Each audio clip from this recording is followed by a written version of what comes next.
Queridos, abram comigo em Gálatas, capítulo 5, versículo 13. Gálatas, capítulo 5, versículo 13.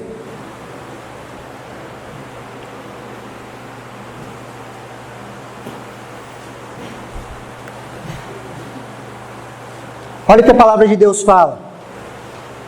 Eu vou ler na NVT, que é a nova versão transformadora. Gálatas 5,13. Porque vocês, irmãos, foram chamados para viver em liberdade. Não usem, porém, para satisfazer sua natureza humana. Ao contrário, usem-na para servir uns aos outros em amor. Queridos, nós fomos chamados para viver em liberdade. Hoje eu e você não somos mais escravos do pecado em Cristo Jesus. Eu e você não servimos mais ao pecado. Hoje eu e você nós podemos viver uma vida em liberdade. João 8,36, a palavra de Deus fala assim: se pois o Filho os libertar, vocês serão verdadeiramente livres. Quando entregamos a nossa vida ao Senhor Jesus, queridos, nós somos livres, as cadeias são abertas e nós temos a capacidade de nos movermos, de nos movimentarmos. Nós já não somos mais escravos, mas nós somos chamados a viver uma vida em liberdade. Em Cristo Jesus, queridos, tem um chamado para mim e para você vivermos em liberdade. O interessante é que o apóstolo Paulo fala assim: porque vocês, irmãos, foram chamados para viver em liberdade. Por que ele fala irmãos? Porque só aqueles que aceitaram, receberam a Jesus, reconheceram a Jesus Cristo como seu único e suficiente Salvador, recebem dessa graça a capacidade de ser chamado a viver uma vida livre. Amém? Você não é mais escravo, amém? Amém, queridos? Amém. A nossa vida, queridos, ela tem um antes e um depois de Cristo. A nossa vida tem um antes e um depois de Jesus. E isso precisa ficar bem claro nas nossas vidas. Nossa vida se resume ao AC/DC, queridos.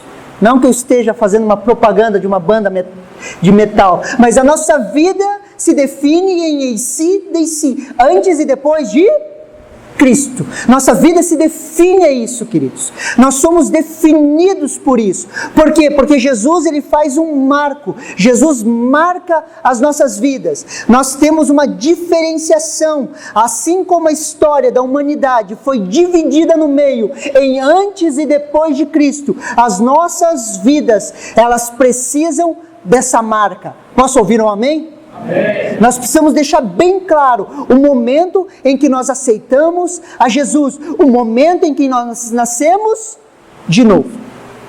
Aquele que está em Cristo, nova criatura é, as coisas velhas se passaram, eis que tudo se fez novo. Aquele que está em Cristo, quando nós entramos em Cristo, nós estamos em Cristo, a nossa vida tem um antes e um depois. Então eu e você e todas as pessoas lá fora que reconhecerem a Jesus como seu único e suficiente Salvador, elas dão um reset na sua vida, elas começam uma nova história. Assim como Marcelo e Elizabeth começaram uma nova história. Eis que tudo se fez novo. Você consegue me entender?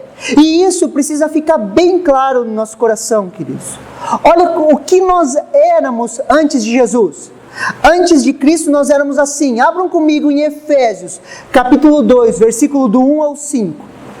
Efésios, capítulo 2, versículo do 1 ao 5.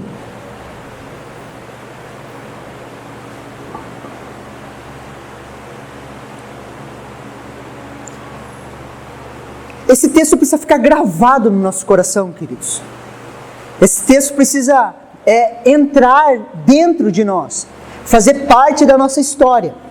Efésios 2, capítulo 1, Efésios 2, versículo do 1 ao 5.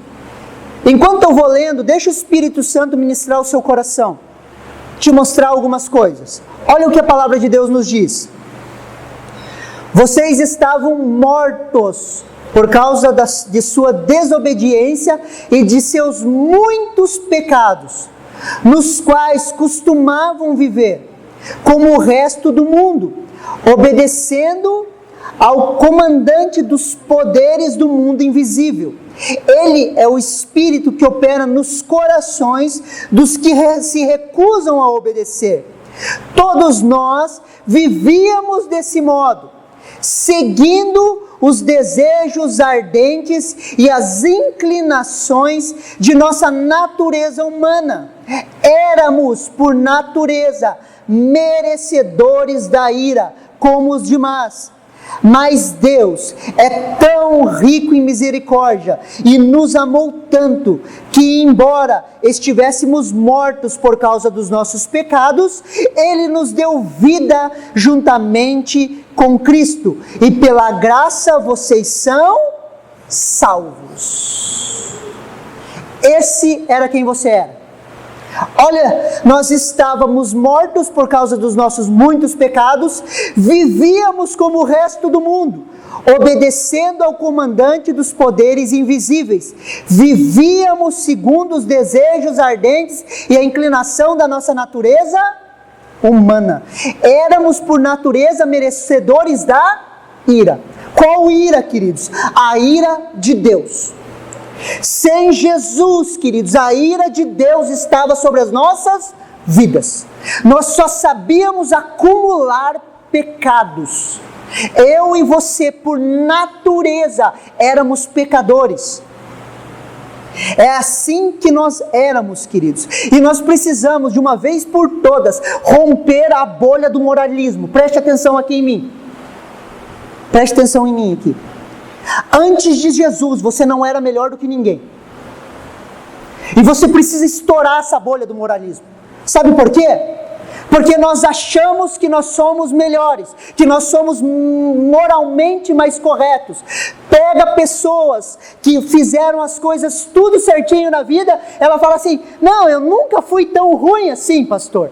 Eu nunca fiz tantas coisas ruins. Aí eu tinha Deus no coração. Você não tinha Deus no coração e nunca teve, até o dia que você encontrou Jesus. A única razão para você poder nascer de novo, e a única razão para Jesus Cristo tocar a sua vida, é porque Deus é riquíssimo em misericórdia, e as misericórdias do Senhor são a razão por nós não sermos consumidos. Nós precisamos destruir essa bolha moral que nós nos enfiamos. Por quê? Porque nós achamos que nós merecemos, e essa bolha moral nos faz querer conquistar a graça de Deus, que é inconquistável. Eu já escutei pessoas falando: não, pastor, eu fui consagrado na igreja de criança, pastor, então eu sempre tive Deus. Não, queridos, a consagração, a apresentação de crianças é algo importante, sim, nós fazemos, mas não diferencia a tua natureza adâmica. Você nasceu debaixo da semente do pecado. E segundo o texto de Efésios, a única coisa que nós sabíamos fazer era pecar. Diga assim comigo: graças a Deus, por Jesus Cristo, o meu Salvador. Aleluia. Graças a Deus por Jesus que nos resgatou. Quando nós olhamos o momento da nossa conversão, queridos, você lembra do momento da sua conversão? Sim ou não? Se você não lembra, queridos, você precisa entender o momento da sua conversão. Quando você lembra desse momento, você olha para trás, você vai ver que a única coisa que você fazia era pecar. Você está conseguindo me entender? Eu quero tirar essa bolha moral. Para quê? Para que você tenha uma dívida de gratidão. Você não merecia a salvação. Ah, pastor, eu nunca matei, pastor, eu nunca roubei. Queridos, a Bíblia fala assim: aquele que quebra um dos mandamentos da lei, quebra toda a lei. Porque o mesmo que falou para não matar, disse para não roubar. Então, se eu roubei, eu quebro um mandamento e, consequentemente, é como se eu tivesse quebrado todos. Amém? É isso que a Bíblia fala. Alguém aqui já mentiu, sim ou não? Fala alto aí, sim ou não? Quem mente quebrou a lei, sim ou não? Quebrou o mandamento ou não? Consequentemente, você quebrou todos os outros mandamentos. Então não tem como fazer uma comparação. Não, pastor, antes de Jesus eu não era como aquele cara. Queridos, todos éramos farinha do mesmo saco, ninguém prestava. Rompa essa bolha moral, para quê? Para que você entenda a graça de Deus. Você entenda que você necessitava de um Salvador.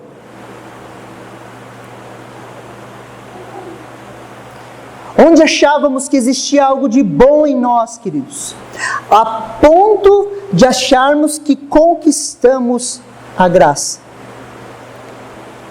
Não havia nada de bom em nós. Amém? Amém? Consegui te arrancar de uma bolha moral? Pastor, eu nasci na igreja.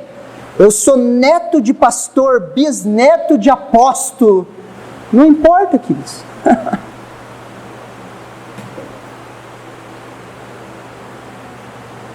Eu tenho uma linhagem de pastores na minha vida, pastor. Não importa, queridos. Amém? Chamados à liberdade. Então eu e você estávamos presos e cativos, presos à nossa própria vontade, aos nossos próprios achismos, mas Deus, que é riquíssimo em misericórdia, nos libertou. Eu e você estávamos presos, queridos, em nós mesmos. Nós estávamos presos no nosso egoísmo. Antes de Jesus, tudo o que você fazia era voltado para você. O beneficiado de tudo que você pensava era você mesmo. O teu ego era inflado e você queria que as coisas fossem segundo aquilo que você desejava. E você maquinava, jogava com pessoas, manipulava para tudo sair do seu jeito. Amém? Tem alguém aqui que se identifica? Amém? Senão eu não te arranquei da bolha moral. Amém? Nós estávamos presos no nosso achismo. A gente achava que conhecia Deus, a gente achava que tinha Deus, a gente achava muitas coisas. Nós achávamos, queridos, mas Deus, que é riquíssimo em misericórdia, nos libertou. Abram comigo em João, capítulo 8, versículo 31 e 32.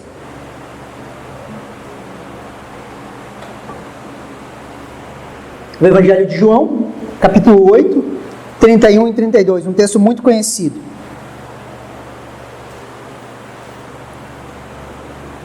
Olha que interessante esse texto, queridos, preste atenção. Jesus estava conversando com alguns judeus e olha o que ele fala. Então Jesus disse aos judeus que haviam crido nele: se vocês permanecerem na minha palavra, são verdadeiramente os meus discípulos, e conhecerão a verdade os libertará. Uma melhor tradução, queridos, desse texto seria assim: conhecerão a verdade, e a verdade lhes dará oportunidade de serem livres. A verdade, queridos, ela abre a porta da prisão, e Deus nos faz o chamado à liberdade, mas cabe a mim e a você responder esse chamado. Conhecerão a verdade vos dará capacidade de serem livres. Imagine, nós estávamos naquela situação que nós lemos em Efésios. Nós estávamos presos na nossa vaidade, presos pelo príncipe da potestade do ar, segundo algumas traduções, daquele espírito que habita, que opera nos filhos da desobediência. Então eu e você estávamos cativos em nós mesmos, amém? Nós estávamos cativos. Nós conhecemos a verdade abriu a porta da prisão, amém? E agora cabe a mim e a você sairmos da prisão. Não é algo que acontece de forma automática, ok? A verdade pela verdade, ela não te liberta, queridos. A verdade pela verdade, ela não te liberta, ela te empodera. Essa palavra não existe no português, mas nós podemos usar ela. Ela nos empodera a viver em liberdade. Ela nos capacita a viver em liberdade. Você está me entendendo?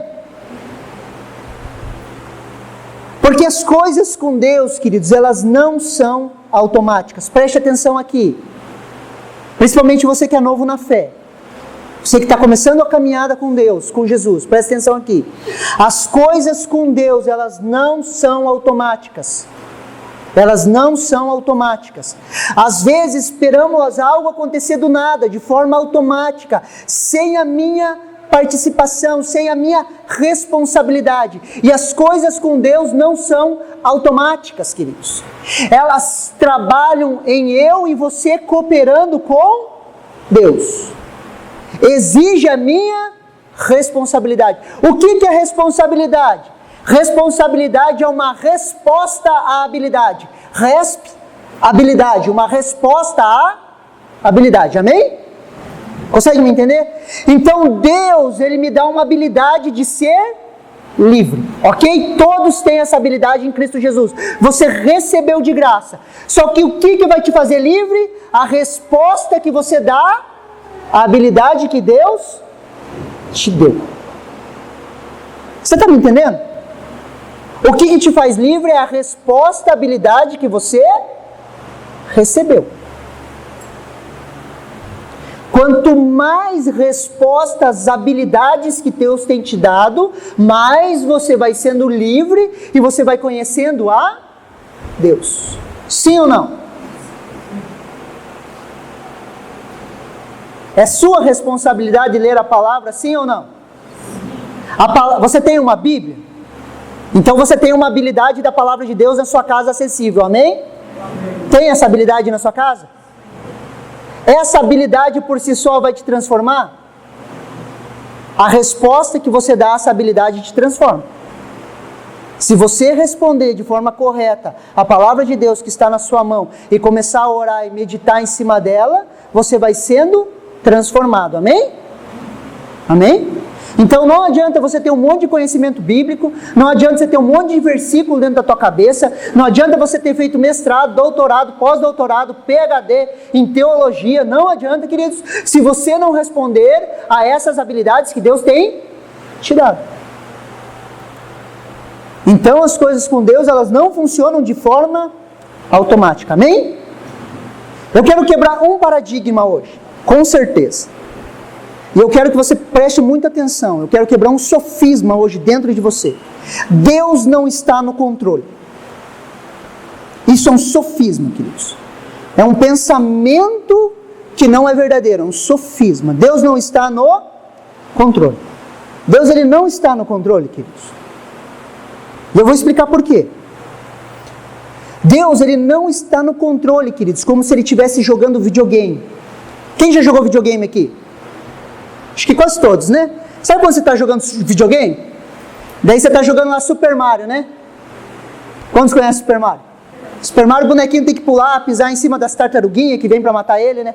Daí tá lá, você jogando videogame, controlando o bonequinho. Daí você pula e erra a tartaruguinha, ela toca em você e você morre. Foi culpa ou responsabilidade do bonequinho que você está controlando que ele morreu? Não. A responsabilidade é de quem está no... Deus não está no controle. Se Deus estivesse no controle, queridos, Ele estaria jogando com a gente. E o entendimento que nós temos de livre-arbítrio não existiria. Deus, Ele é soberano e é totalmente diferente. A beleza da soberania de Deus é magnífica, queridos. A soberania de Deus é algo magnífico, queridos. Sabe por quê? Mesmo Ele delegando responsabilidade para você, mesmo Ele movendo e deixando você tomar as suas decisões, Ele é soberano pelo controle da história. Ele busca corações que são totalmente deles para escrever a história. Você consegue entender a diferença de soberania e controle, queridos? Os olhos do Senhor percorrem toda a terra em busca de um coração que seja totalmente dele. Para quê? Para que ele se faça poderoso nessa pessoa. É isso que a Bíblia fala. Os olhos do Senhor estão percorrendo a terra em busca de um coração que se incline a Ele. Você pode falar assim: eis-me aqui? Eis-me aqui. E quando ele encontra esse coração, ele se faz generoso, bondoso, ele vai instruindo essa pessoa. Você consegue me entender? Queridos, quebra esse sofisma.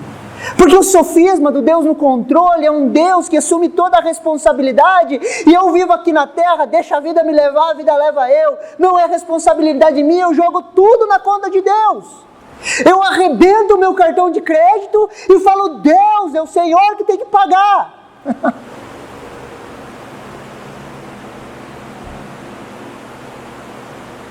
Afinal, o Senhor está no controle.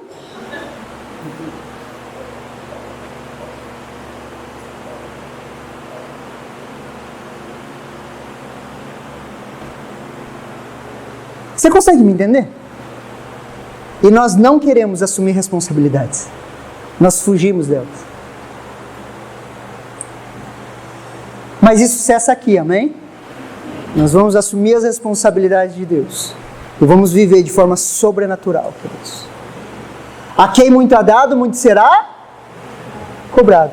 Eis-me aqui, Deus, estou pronto a ser cobrado. Eu vou viver o melhor que o Senhor tem para a minha vida. Deus é soberano, queridos, e essa soberania é linda. Você pode estar se perguntando: pastor, mas por que nós não vivemos essa liberdade? Você já parou para pensar? Você já brigou com alguns textos bíblicos? Você chega, olha para ele e fala: Deus, por que a gente não vive isso, Deus?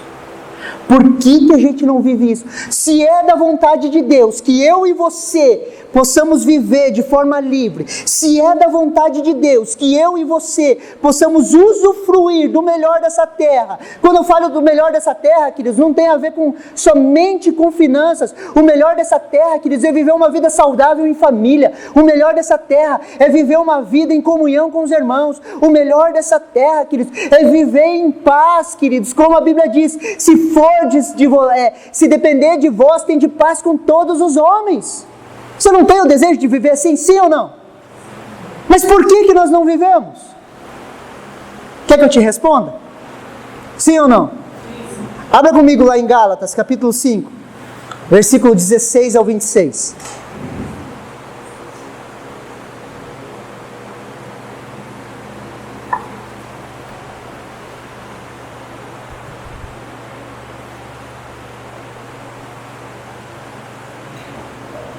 Gálatas 5, do 16 ao 26.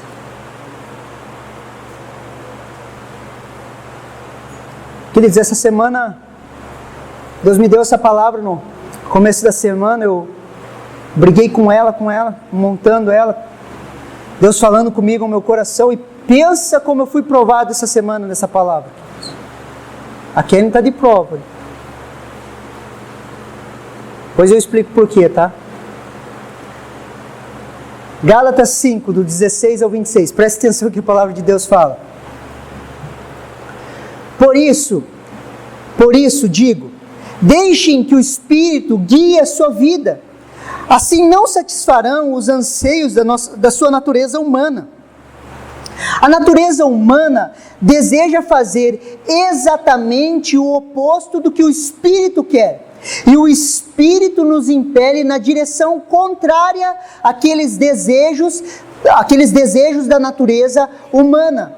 Essas duas forças se confrontam o tempo todo, de modo que vocês não têm liberdade de pôr em prática o que intentam fazer.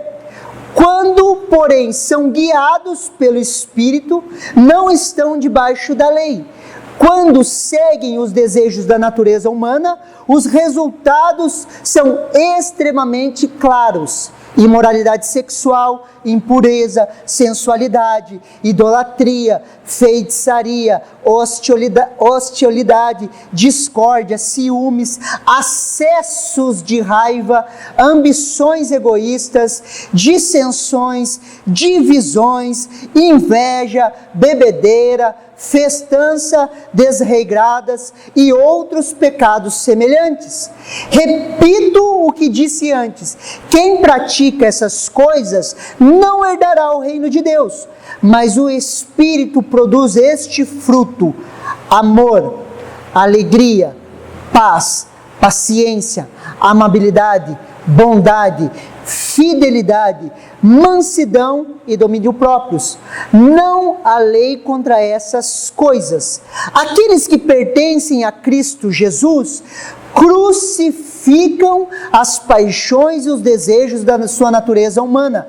Uma vez que vivemos pelo Espírito, sigamos a direção do Espírito em todas as áreas da nossa vida. Não nos tornemos orgulhosos, provocando e invejando uns aos outros. Amém, queridos? Aqui Paulo estava combatendo, queridos, a obrigatoriedade da circuncisão. Paulo estava combatendo uma heresia que estava entrando na igreja. Ele estava combatendo a tentativa de uma classe de pessoas dentro da igreja em judaizar a igreja. O que estava acontecendo? Eles estavam obrigando aos homens a se circuncidarem. Aqueles que receberam a Jesus, eles que não eram judeus, eles precisavam ser circuncidados. Era o que esse povo dizia. E eles estavam tendo essa briga entre incircuncisão e circuncisão, entre a lei e a fé em Cristo Jesus. E Paulo, ele analisa isso e ele começa a dar instruções com relação a isso. E em primeira mão ele está falando: se você se circuncidar, você vai estar confiando na carne, mas você foi chamado para viver por fé. É essa a guerra. Mas em cima desse texto, queridos, eu consigo extrair princípios da parte de Deus que nos libertam. Amém? E é isso que eu quero trabalhar com vocês. Olha o que o versículo 16 fala. Ele nos chama a ser guiados pelo Espírito Santo. Por isso digo: deixem que o Espírito Santo guie a sua vida. Assim não satisfarão os anseios da sua natureza humana. Deixem que o Espírito guie vocês. Deixar, queridos, isso não é automático. Eu recebi a Jesus, então de forma automática o Espírito Santo vai me guiar. Se eu não deixar, o Espírito Santo não vai me guiar. Sim ou não? Por isso que Paulo fala: deixem que o Espírito vos guie. Coopere com Deus para que o Espírito Santo guie vocês. Isso não acontece de forma automática, queridos. Nós precisamos aprender a ser guiados pelo Espírito Santo. O Espírito Santo não é uma força. O Espírito Santo não é uma energia. O Espírito Santo não é algo que baixa no templo. O Espírito Santo é uma pessoa, queridos. É uma pessoa em quem nós nos relacionamos com Ele. A Bíblia fala que o Espírito Santo tem sentimentos. A Bíblia fala que o Espírito Santo tem vontades. O Espírito Santo é Deus na terra. E nós precisamos aprender a ser guiados por Ele, queridos. A reconhecer a sua voz. E como que nós reconhecemos a voz do Espírito Santo? Através de um relacionamento pessoal com Ele. Para mim ser guiado por Ele, queridos, eu preciso reconhecer a sua voz. Eu preciso entender quando o Espírito Santo fala comigo. Eu preciso me deixar ser guiado por Ele. Eu preciso aprender, queridos, tirar tempo para ouvir a voz dEle. Você já percebeu que quando alguém conhecido, ele te chama no meio de uma multidão, ele chama o seu nome, você ouve e você já sabe quem está te chamando? Sim ou não? É assim, não é? Se da forma natural é assim, da forma espiritual é assim, queridos. Nós precisamos nos relacionar com o Espírito Santo a ponto de eu entender o que Ele está falando comigo, reconhecer a sua voz e deixar Ele guiar. Por quê? Porque é um conflito de naturezas. A minha natureza humana, ela não quer ser guiada pelo Espírito Santo. Você já percebeu que quando você é ofendido, parece que teus ouvidos espirituais se tapam? E você não vê mais, você não ouve mais nada? Você só fica cego de vingança? Você já ficou cego de vingança, sim ou não? Fala a verdade aí, crente, já ficou sim, ó. Deixa alguém dar no meio de você, para você ver se você não fica louco da vida. Você tem a Bíblia fala para não ter acessos de raiva, você tem um acesso de raiva, você quer matar um. Na hora que isso acontece, queridos, você não ouve a voz dele. E nós precisamos aprender a reconhecer a voz dele. E como que nós aprendemos isso? Nos relacionando com ele. Pastor, como que você acha os demônios quando você está orando? Sempre me pergunto isso. Pastor, como você acha o demônio? Você está orando e a pessoa cai endemoniada. Simples, queridos, eu ouço a voz do Espírito Santo. O Espírito Santo fala, vai e ora por essa pessoa. É esse espírito que está atormentando a vida dela. Esse é o dom de discernimento de espírito. Você impõe a mão, o demônio vai cair, você manda o demônio embora. Só que para isso nós precisamos nos relacionar com ele. Termos comunhão com ele. Amém? A maturidade em Deus, queridos, não é ser emocionalmente saudável. Deixa eu arrebentar mais um sofisma. Maturidade cristã não é ser emocionalmente saudável e estável. Se você precisa disso, vá, procura um coach, faça um tratamento emocional. Tem vários livros de inteligência emocional que você vai aprender a trabalhar a tua alma, que talvez não vai te levar a lugar nenhum. Maturidade em Deus, queridos, é ser guiado pelo Espírito Santo de Deus. É refletir a Jesus no nosso caráter. Mas para eu e você refletirmos Jesus no nosso caráter, nós precisamos se deixar guiar pelo Espírito de Deus. Maturidade é ser guiado pelo Espírito Santo, a ponto dele manifestar Jesus em nós, o nosso caráter e nossas ações serem como Jesus. Você consegue me entender? Porque senão às vezes a gente fica brigando com a nossa alma, tentando... eu preciso... E trabalha na alma, sendo que nós só precisamos nos inclinar para o... Sim ou não? A porta foi aberta, sim ou não? Você foi empoderado por Deus, sim ou não? Você tem a capacidade de viver livre da ansiedade, sim ou não? Só que essa capacidade é quando eu me inclino para o Espírito. E às vezes a gente fica brigando com a nossa... Davi um dia estava bem angustiado, queridos. E Davi não conhecia a graça de Deus. Ou ele conhecia por revelação, mas ele não vivia no tempo da graça. Davi, ele puxou o Cronos e o Kairos, ele fez uma... Davi é fora da curva, amém? Ele é incomparável. Ele dá nós teológicos. Davi, queridos, uma vez que ele estava extremamente angustiado, sabe o que ele falou? Ele olhou para a alma dele e perguntou, por que está abatido dentro de mim a minha alma? Espera em Deus, o Deus da minha... O que ele falou para a alma dele? Se aquieta, alma. Daí ele se inclina para o Espírito e fala o quê? Espera em Deus. Você está me entendendo? Tem horas que você vai ter que chegar para a sua alma e falar, por que você está abatido, ó minha alma? Espera em Deus. Aleluia? Aleluia? Às vezes a gente precisa fazer isso, queridos. Olha qual que é a nossa maior guerra, queridos. Versículo 17. Achei muito interessante nessa tradução. A natureza humana deseja fazer exatamente o oposto do que o Espírito quer. E o Espírito nos impele na direção contrária àquela desejada pela natureza humana.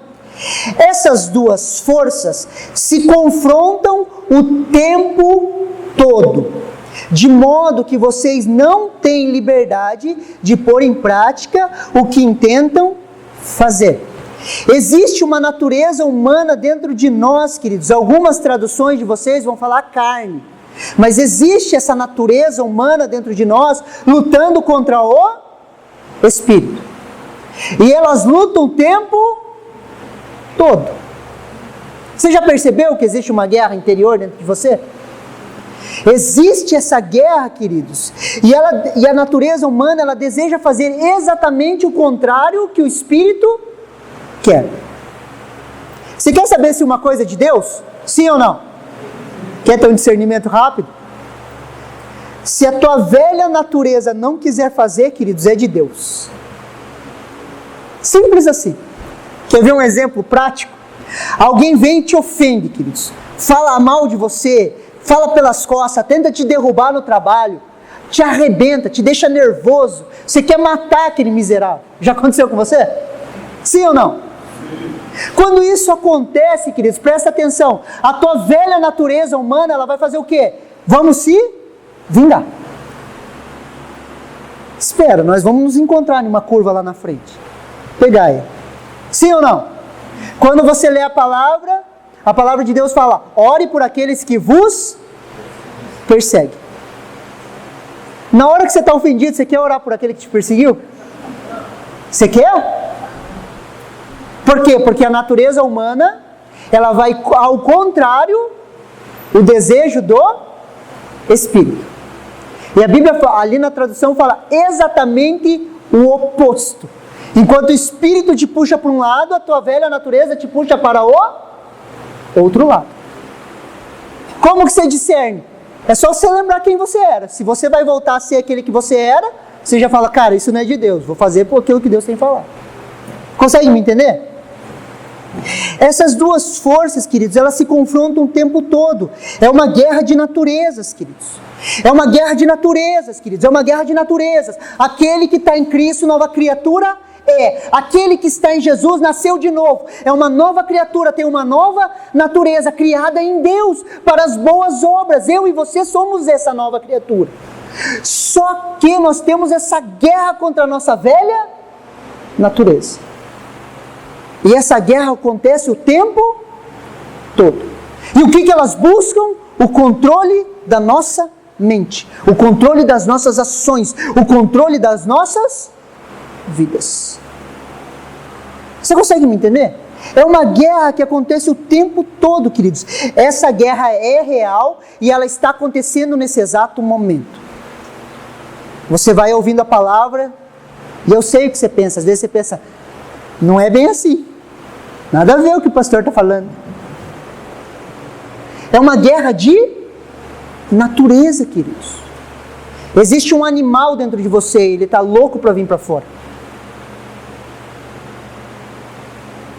A Bíblia chama a velha natureza de uma natureza animal, irracional. E ela é louca para vir para fora. Eu e você, queridos, precisamos aprender a focar nisso. Preste atenção aqui em mim. Se essas forças estão em conflito o tempo todo, nós precisamos aprender a nos concentrar, entender que nós estamos em guerra com a nossa velha natureza, amém?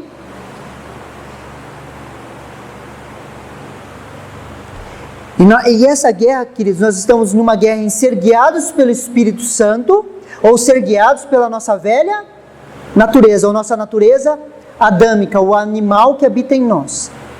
Quando entendemos isso, queridos, preste atenção. Quando eu entendo que eu estou em uma guerra pessoal contra minha velha natureza, ou contra a minha natureza humana, para mim conseguir ser guiado pelo Espírito Santo, e essa guerra acontece o tempo todo, quando eu entendo isso, eu começo a focar no trabalho de Deus na minha vida, e desfoco do trabalho de Deus na vida do outro. Eu paro de perder tempo em tentar tirar o cisco do olho do meu irmão e começo a arrancar a trave que estava no meu. Se eu foco nisso, eu começo a entender que eu não prestava, que a minha velha natureza está louca para vir para fora, que existe uma guerra dentro de mim, e eu me concentro no trabalho de Deus na minha vida. E eu paro de dar pitaco na vida dos outros. Ah, não, deveria fazer assim, assim, assim. Pastor, aquela tua ovelha faz isso, isso, isso. Quer sentar comigo? Eu falo o que Deus está fazendo na sua vida. Consegue me entender? Queridos, eu estou na liderança de igreja, quando eu liderava jovens, desde 2003, 2004. São 16, 17 anos. Nesses 17 anos, queridos, poucas pessoas sentaram comigo e falaram: Deus está trabalhando isso e isso na minha vida, eu preciso de oração. A maioria quer falar do que Deus está trabalhando na vida do outro. eu estou indignada com aquela líder da igreja, olha o que ela fez. Não acredito nisso. Queridos, não tem nada a ver com você. Isso é maturidade. Não tem nada a ver com... Sabe como que a Bíblia trabalha com isso, querido? Sabe como que a Bíblia trabalha com isso? Pastor, se eu ver o meu irmão pecando, como que as coisas funcionam? Você viu o seu irmão pecando em amor, você pega um dos líderes da igreja e fala, ó, aconteceu isso, isso, isso. Você vai com aquele líder e conversa com a pessoa. Só que ninguém quer fazer isso.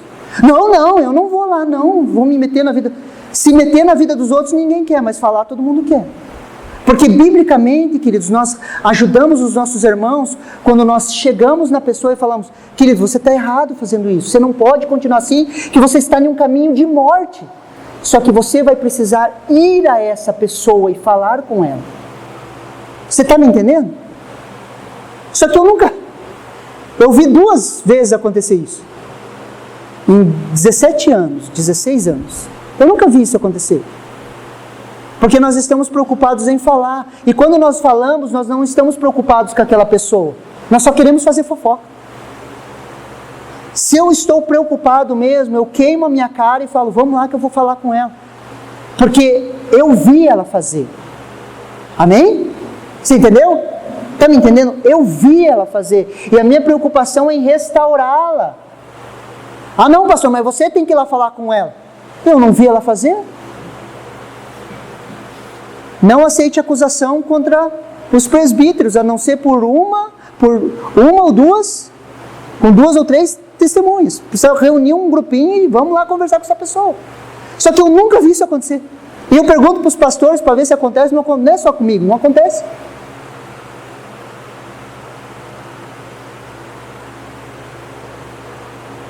Você já fez alguma vez isso?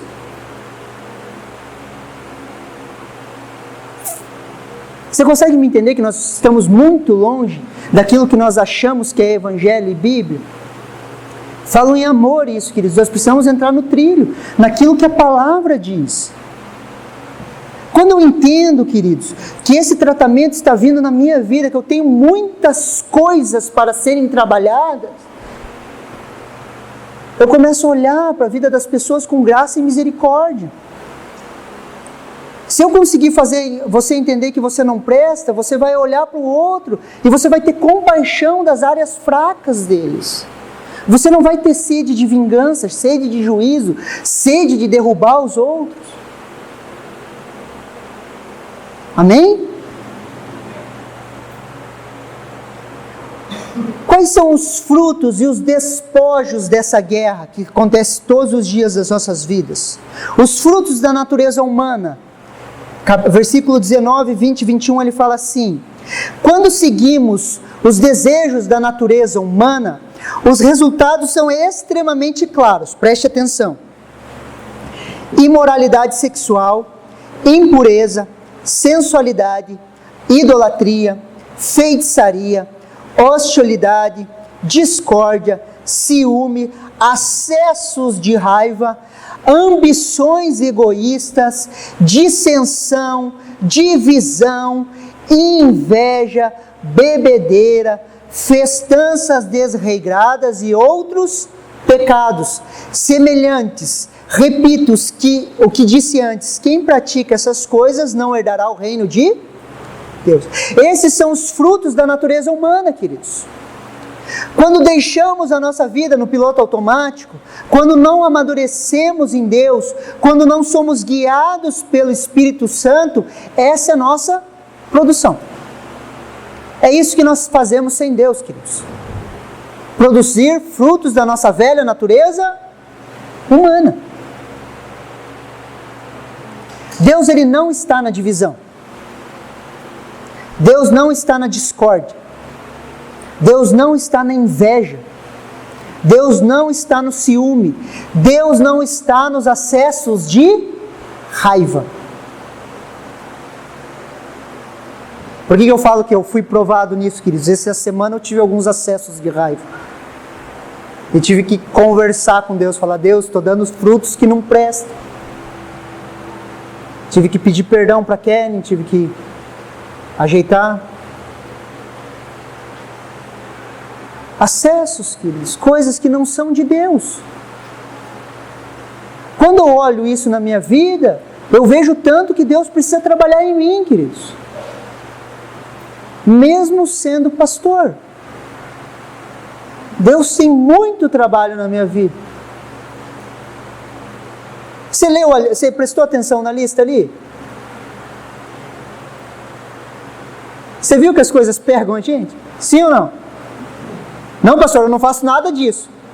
Cuidado, você vai ser arrebatado. Você está chegando próximo da perfeição. Daí não tem mais coisas para Deus trabalhar na sua vida, Ele te leva. Tipo Enoque, que não experimentou a morte. Pastor, posso ter nascido de novo e praticar ou produzir esses frutos? Claro. Abram comigo em 1 Coríntios, capítulo 3, do 1 ao 3. 1 Coríntios, capítulo 3, do 1 ao 3.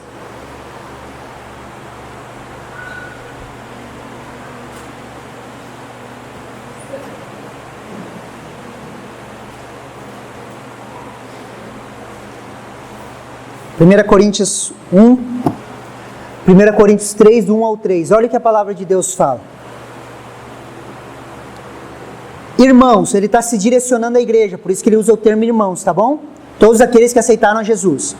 Irmãos, quando estive com vocês, não pude falar como pessoas espirituais, mas como se pertencessem a este mundo, ou fossem criancinhas em Cristo. Tive de alimentá-los com leite e não com alimento sólido, pois não estavam aptos para recebê-lo, e ainda não estão, porque ainda estão controlados por sua natureza humana. Têm ciúmes uns dos outros, discutem e brigam entre si. Acaso isso não mostra que são controlados por sua natureza humana e que vivem como as pessoas deste mundo? Amém? Posso ter experimentado o novo nascimento, queridos, e continuar produzindo frutos ruins. Por isso que a cultura é mais forte que a unção. A primeira vez que eu ouvi essa frase, eu me assustei, pensando, a cultura é mais forte que a unção. Sabe quando você, não sei se vocês já viram, você impõe as mãos, ora por alguém é batizado com o Espírito Santo, cai no chão, ora em línguas, ele recebe o revestimento do Espírito Santo. Já viu isso acontecer, sim ou não?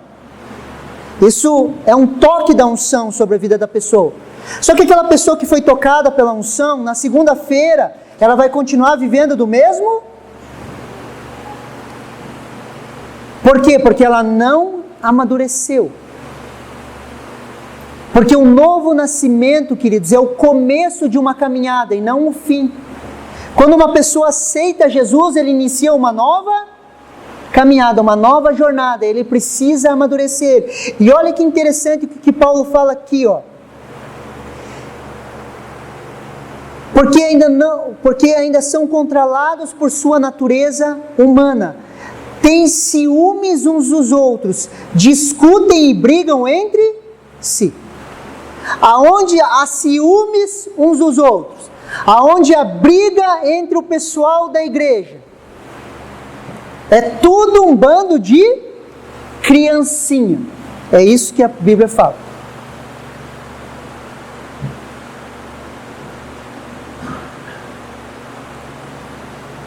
Amém? Você está me entendendo? Pastor, mas por que você está falando isso? Porque nós precisamos despertar para a maturidade, queridos. Nós precisamos sair dessa. Nós precisamos sair dessa bolha.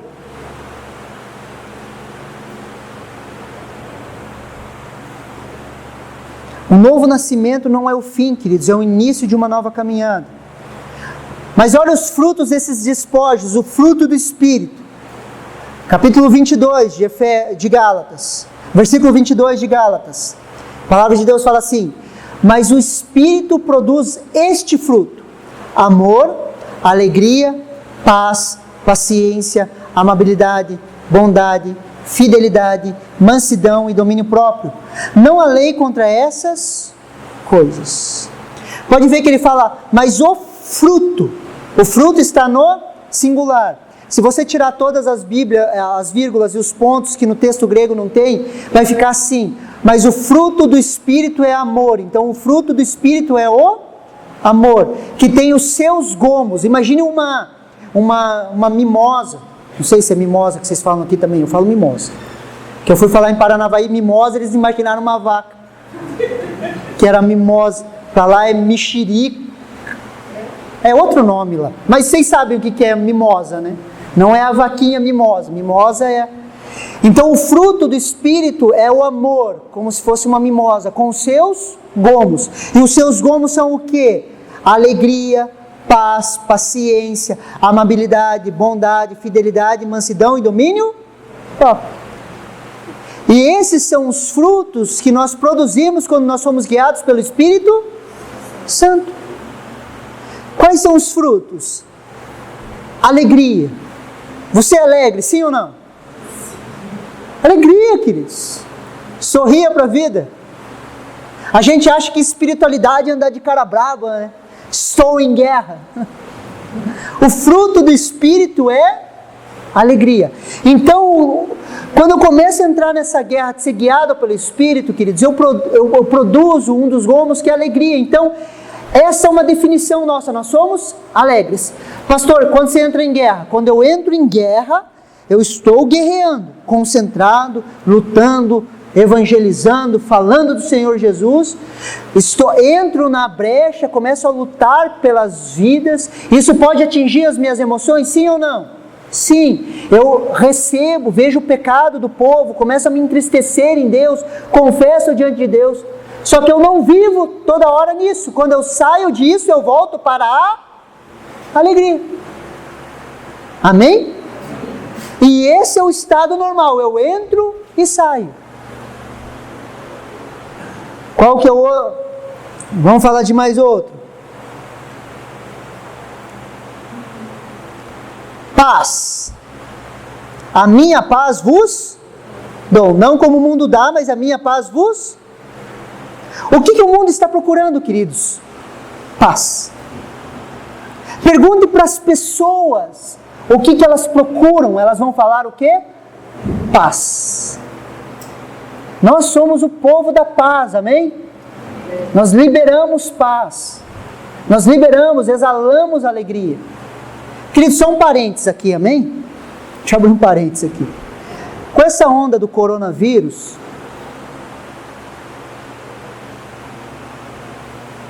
nós precisamos entender uma coisa. Eu já vou falar aqui para você não...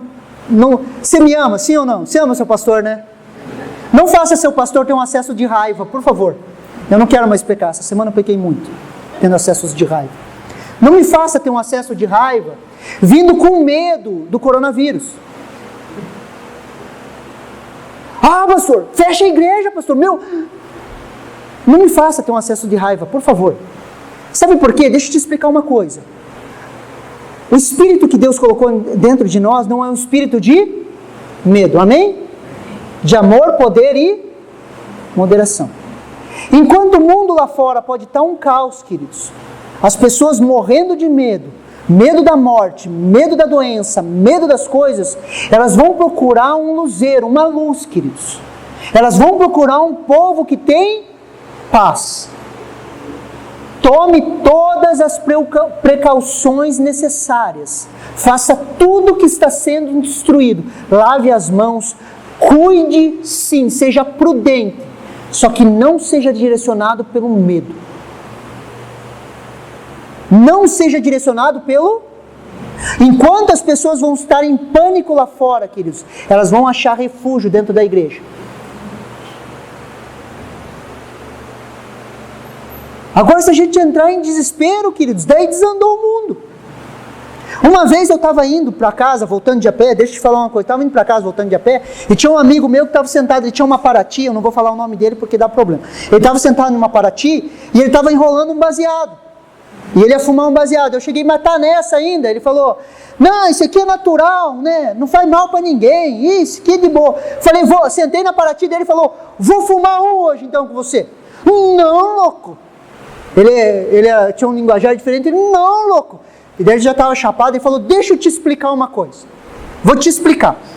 Você é do que traz o equilíbrio para lá. E nós é daqui, ó. Nós fumamos um, né? E você é de lá.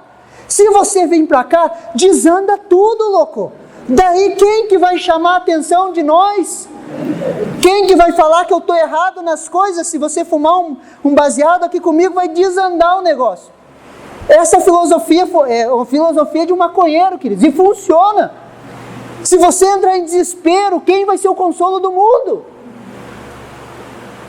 Se você está desesperado, mesmo tendo Jesus, a certeza da salvação, o plano da redenção, toda a graça de Deus sobre a sua vida, você entra em desespero, desanda o mundo.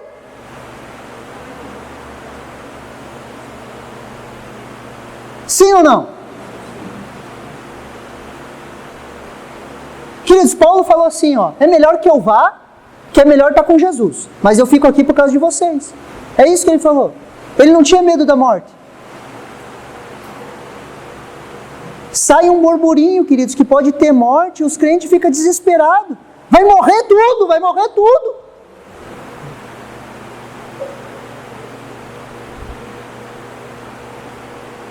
Eu não sei, eu já tive um acesso de raiva, estou me controlando aqui. Mas esse acesso de raiva é bom, queridos, é para... Não existe libertação sem irai-vos, mas não pequeis. Não estou pecando agora. Os outros acessos de raiva estavam pecando, estava bravo.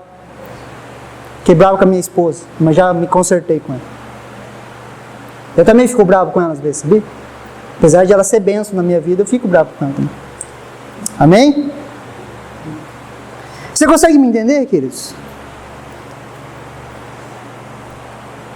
Esses são os frutos de uma vida guiada pelo Espírito de Deus.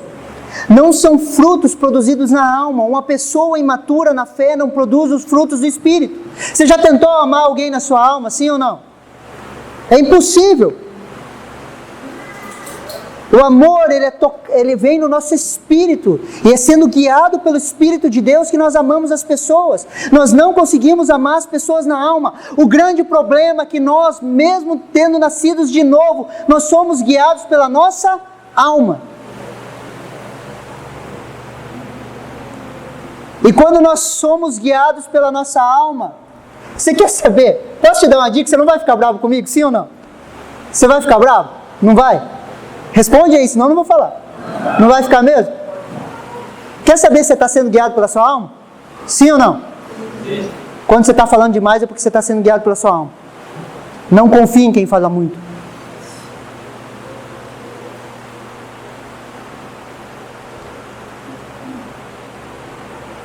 Você falou que não ia ficar bravo. No muito falar habita o pecado.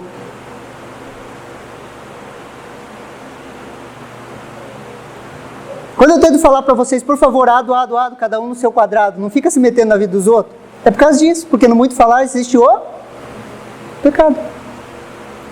Por que líder de grupo familiar não fica se intrometendo no outro grupo familiar? Por causa disso, para não dar rolo. Amém? Você falou que você não ia ficar bravo, ok? Vamos lá. Quando andamos nesses frutos, queridos, somos verdadeiramente livres. E essa é a verdade de Deus para as nossas vidas, uma vida guiada pelo Espírito Santo. E agora você pode perguntar para mim, mas como que eu sou guiado pelo Espírito Santo? Sim ou não? Essa é a conclusão que eu chego. Como que eu posso ser guiado pelo Espírito Santo? Versículo 24 e 25, Paulo dá a resposta. Olha o que ele fala. Aqueles que pertencem a Cristo Jesus. Você pertence a Jesus, sim ou não? Sim. Então esse texto é para você, ok? Você pertence a Jesus. Aqueles que pertencem a Jesus Cristo crucificam as paixões e os desejos da sua natureza humana. Uma vez que vivemos pelo Espírito, sigamos a direção do Espírito em todas as áreas da nossa vida. Como que nós somos guiados pelo Espírito Santo, queridos? Nós precisamos crucificar a nossa velha natureza, levar o nosso ego para a cruz, morrer para as nossas vontades. E isso é um processo doloroso que acontece todos os dias. Quando Jesus faz o chamado em Lucas, capítulo 9, 23 ou 24, ele fala assim: e disse a todos, se alguém quiser vir após mim, negue-se a si mesmo, tome a sua cruz, tome cada dia a sua cruz e siga-me, porque qualquer que quer salvar a sua vida, vai perder, mas qualquer que perder a sua vida por amor de mim, vai salvá-la. Esse é o chamado de Jesus para as nossas vidas. E nós que somos de Jesus, nós crucificamos a nossa velha natureza. E esse é um processo dolorido e diário. Queridos, ninguém quer morrer, queridos. Olha aí, o falar do coronavírus sobe à tona os maiores medos da alma humana. O maior medo da alma humana é o medo da morte, queridos. Ninguém quer morrer. E eu falo da morte física, mas na morte do nosso ego é a mesma coisa. Ninguém quer morrer para si. E isso precisa acontecer no processo. Nós crucificamos o nosso eu. Você consegue me entender? Sabe aquela vontade que você tem de meter a boca nas pessoas? Quando você fica muito bravo com alguém? Já aconteceu com você, sim ou não? Essa vontade precisa ser cravada na cruz. Quando Jesus falou, tome a sua cruz.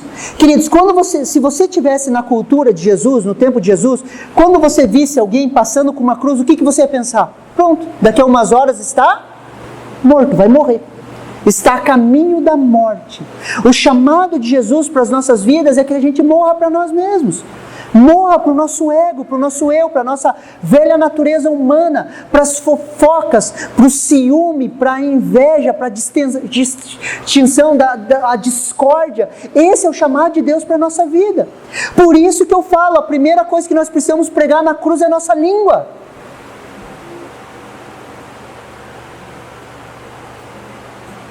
Porque quando nossa alma está agitada, nós falamos. Faz sentido isso para você? A cruz era a sentença de morte, queridos. Eu e você precisamos tomar a nossa cruz, morrer para a nossa natureza humana, para que a vida de Deus se manifeste em nossas vidas, nos levando a viver uma vida em verdadeira liberdade. Sem cruz não existe evangelho. Quando eu crucifico a minha velha natureza humana, queridos, os frutos do Espírito fluem através da minha vida, eu vivo uma vida em liberdade. O amor liberta, queridos. Amém? Amém? Amém. Você está me acompanhando? A cruz, ela é o poder de Deus. 1 Coríntios, capítulo 1, versículo 18. Porque a palavra da cruz é loucura para os que se perecem, mas para nós que somos salvos é poder de Deus. Quando entendo isso, queridos, eu ando em poder. O poder manifesta a liberdade. E eu vivo uma vida em liberdade. Quando morro para mim mesmo, venço o meu ego, queridos, eu começo a viver uma vida em liberdade. Quando eu assumo as minhas responsabilidades, eu vivo uma vida em liberdade. Quando eu produzo os frutos do Espírito Santo, ou o Espírito Santo produz os frutos através da minha vida, eu vivo uma vida em liberdade. Amém? Você recebe essa palavra no seu coração? Sim ou não? Vamos praticar isso? Amém? Queridos, posso fazer uma analogia aqui rapidinho com vocês? Isso eu nem vou pôr na internet, depois eu tiro. Quem é pai de criança aqui pequena? Quem já assistiu aquele filme Frozen da Disney?